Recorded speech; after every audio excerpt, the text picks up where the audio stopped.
ভালো আছেন। আজকে যে যারা তোমরা উপস্থিত সবাই কিন্তু আমাদের স্টুডেন্ট, সবাইকে দেখে পরিচিত চেহারা, এবং আমাদের প্রধান শিক্ষক স্যার মহোদয় আছেন। তো এখানে একটা বিষয় বলতে চাইছে যে খালেদ এবং মাহমুদ, আমি যখন তাদের গিটারে আইসিডি ক্লাসটা করাই, হঠাৎ একদিন দেখি মাহমুদ নিচে সিঁড়ির মধ্যে লিমন এবং মাহমুদ দুইজনে কথা বলতেছে। আমি দূর থেকে দেখলাম যে ক্লাস আসলে করে যাবে, গিয়ে দেখি তারা দুইজন ইংরেজিতে কথা বলতেছে। আমি বললাম তোমরা কী করো? স্যার আমরা তো ইংরেজিতে কথা বলে ভিডিও বানাতেছি। আমি তো ভালো। পরবর্তীতে তারা ওই একদিন আইডিয়া দিলাম যে না তোমরা একটা পেজ টেজ বানাও, এগুলা ফেসবুকে দেওয়া, মানুষ দেখবে। কারণ কি, সে যে মেথডে ইংরেজি এখন পড়াইতেছে, ইংলিশ থেরাপি যে ঢাকাতে, সে কিন্তু আমার ডিপ্লোমা ব্যাচের একই, আমরা ডিপ্লোমা ব্যাচ, হ্যাঁ অন্য একটা পলিটেকনিক একই ডিপ্লোমা ব্যাচ। ও যে সময়ে ওই বইগুলো আনছে, আমিও সেই ওই সময় তার সাথে কথা বলে আনছিলাম, কিন্তু আমি আমার বইটা এখনও ডেস্কে আছে, কিন্তু সেই প্র্যাকটিসে, কিন্তু সে এখন আজকে এই পর্যায়ে চলে আসছে না। যে ইংলিশ থেরাপি যে মেথডটা বইটা সে বানিয়েছে, সে আমার ব্যাচমেট ছিল ডিপ্লোমা, হ্যাঁ সাইকোলজিস্ট।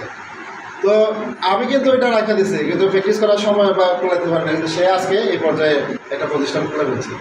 আসলে প্র্যাকটিস ইংরেজিটা হচ্ছে প্র্যাকটিসের উপরে সব কিছু। তুমি নিয়মিত যত চর্চা করবা তত তুমি অভ্যস্ত হয়ে যাবে। আর যেহেতু সবাই বলছে যে বিদেশে পড়াশোনার ব্যাপারে শুধু নয়, বাংলাদেশেও এখন যত ধরনের কর্পোরেট জব আছে সবগুলাতেই কিন্তু ইংরেজি ছাড়া কেউ কাউকে নেয় না। তোমার মনে করো অনার্সে তোমার রেজাল্ট ভালো, অনেক ভালো, তুমি যখন তোমার সিভি তৈরি করতে যাবা, দেখবা অর্ধেক পৃষ্ঠা পর্যন্ত তোমার সিভি হয়েছে, বাকি পৃষ্ঠায় তোমার কোনো অ্যাক্টিভিটিস নাই। কীরকম অ্যাক্টিভিটিস? এক্সট্রা কারিকুলাম অ্যাক্টিভিটিস, যেটাকে বলে হয়তো তোমার কম্পিউটার স্কিল, তোমার ইংলিশের দক্ষতা, তোমার আরও অন্যান্য স্কিল, এই ধরনের কোনো অ্যাক্টিভিটিস না থাকার কারণে তুমি পিছিয়ে যাবা। তখন কি দেখা যাবে, তোমার ওই যে আরেকজনের সিভি বার হয়ে গেছে এই স্কিলের কারণে, আর তোমার সিভি অর্ধেকই পড়ে রয়েছে অনার্স রেজাল্ট পর্যন্ত। তখন কাকে নিবে? তখন কিন্তু তোমাকে নিবে না। ওই যার মধ্যে ইংলিশের দক্ষতাটা আছে, যার মধ্যে আইটির দক্ষতা আছে, যার মধ্যে ইভেন্ট ম্যানেজমেন্ট, বিভিন্ন তুমি যখন কর্পোরেট জব করবা, তোমার অফিস থেকে অনেক ইভেন্টের দায়িত্ব দিবে, তখন কিন্তু দেখবে যে কার মধ্যে এই দক্ষতাগুলো আছে। ওই দক্ষতাগুলো কি বলে মূলত এক্সট্রা কারিকুলাম অ্যাক্টিভিটিস। তাহলে তুমি একজন স্টুডেন্ট হিসাবে তুমি অন্যদের থেকে আগায় নেওয়ার জন্য তোমার প্রয়োজন এই ইসিএ, যেটাকে বলে এক্সট্রা কারিকুলাম অ্যাক্টিভিটিস।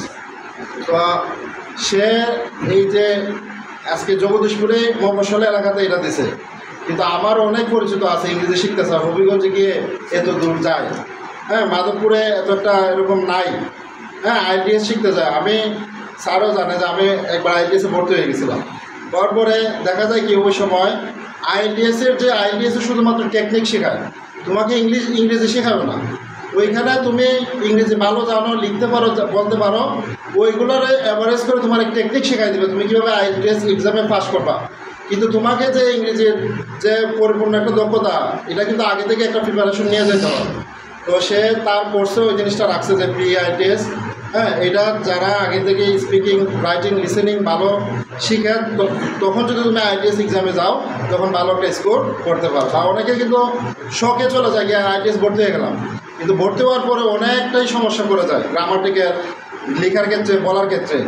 ওই ক্ষেত্রে আশা করি তোমরা যারা ভবিষ্যতে এরকম ইচ্ছা আছে, এই প্রি আইটিএস কোর্সটা তার মাধ্যমে করবা। আর তার যে মেথডটা আছে এটা খুবই ভালো, হ্যাঁ আমিও অনেক সময় প্র্যাকটিস করছি, এগুলো আসলে খুবই ভালো। আরেকটা শর্ট টেকনিক তোমরা ইংরেজি শেখার ক্ষেত্রে, সবার মোবাইলে কিন্তু দুইটা অ্যাপ আছে, একটা হলো মেসেঞ্জার, একটা হলো হোয়াটসঅ্যাপ। আমরা যখন একজনের সাথে কথা বলি তখন বাংলিশ লেখে না, কী করেন, হ্যালো বা এরকম লেখে না। এইটা যদি না লেখে, আমরা যদি তাকে ইংরেজির মাধ্যমে হাওয়ার হ্যালো কেমন আছে বা এরকম ইংরেজিতে যদি তাকে একটা মেসেজ করে আমার ফ্রেন্ডকে, তখন কিন্তু তোমার কমন যে ইংরেজিতে কনভারসেশন এগুলো কিন্তু হয়ে যায়। কিন্তু আমার স্যার অনেক সময় আমাকে মেসেজ করে ইংরেজিতে করে, তখন আমি স্যারেরও রিপ্লাই দেওয়ার চেষ্টা করি ইংরেজিতে। ওইটা কেন, একে অপরে যখন আমরা একজন আরেকজনকে মেসেজ দিব তখন ওইটাতেই কিন্তু অভ্যস্ত হয়ে যাবে। তা আশা করি তোমরা যারা আসো, তোমরা আসলে সে তো এটা ক্ষুদ্র পরিসরে এখন শুরু করছে, এটা তোমাদের কিন্তু প্রচার করতে হবে তোমাদের ফ্রেন্ড, ভাই বোন বা অন্যদের কাছে, যে এরকম একটা দিছে, আমরাও শিখতেছি, তোমরাও আসো। আর গিয়াসউদ্দিন ভাইয়ের যে বিষয়টা বলতেছি, যে উনি বলতেছে আমি একা, আমার একটা জড়তা, আমিও আপনার সাথে শিখবো, তাহলে আপনার একজন সহপাঠী হিসেবে আর কোনো সমস্যা